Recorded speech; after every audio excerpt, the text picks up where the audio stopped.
આપનું સ્વાગત છે। મહીસાગર વિશે વાત કરીશું। મહીસાગરના ખાનપુર લીંબડિયા એપીએમસી વિવાદમાં સપડાય છે। જી હા, ટેકાના ભાવે સોયાબીનની ખરીદી કરીને કૌભાંડ આચરવાનો આરોપ લગાવવામાં આવ્યો છે। એપીએમસીમાંથી સોયાબીનના 800 કટ્ટા મળી આવ્યા છે। જિલ્લામાં આટલું ઉત્પાદન ન હોવા છતાં મોટા પ્રમાણમાં જથ્થો મળી આવ્યો। અરવલ્લીની મિલમાંથી સોયાબીનના કટ્ટા આવ્યા હોવાની પણ વિગતો છે। ખેડૂતોના સોયાબીન સાથે સાથે મિલના સોયાબીનની પણ ખરીદી કરવામાં આવી। हाल सोयाबीन बजार भाव 800, टेकानो भाव 978 है। मिलनु सोयाबीन टेकाना भावे खरीदी करी कौभांड आचरवामां आवी रह्युं छे। खानपुर લીંબડિયા एपीएमसीना सत्ताधीशो सामे अनेक सवाल उठी रह्या छे। आ समग्र बाबत अंगे जाण थता मामलतदार पहोंच्या एपीएमसी में कोणे कोणे सोयाबीन बहारथी मंगाव्युं तेनी तपास शरू करवामां आवी छे। अगाऊ पण एपीएमसी में बहारथी चणानो जथ्थो मंगाववामां आव्यो होवानी विगतो छे।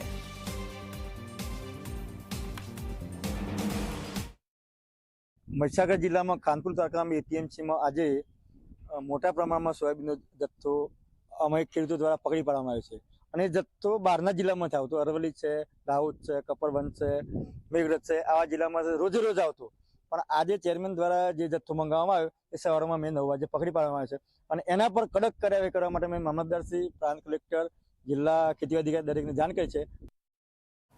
અને આજ વિશે વધુ માહિતી સાથે સંવાદદાતા ભદ્રપાલ જોડાઈ ગયા છે। ભદ્રપાલ, ખાનપુર લીંબડિયા એપીએમસી વિવાદમાં આવી છે। સોયાબીનને લઈને કંઈક ગૂંચળું અટવાયું છે। શું છે, શું કંઈ આરોપો લગાવવામાં આવી રહ્યા છે? જી બિલકુલ નિધિ, ખાસ કરીને વાત કરીએ તો મહીસાગર જિલ્લાના ખાનપુર તાલુકાના એપીએમસી આજે ફરી એક વખત વિવાદમાં આવી છે। અગાઉ પણ આ એપીએમસી અને આ ચેરમેન છે તે વિવાદમાં આવી ચૂક્યા છે।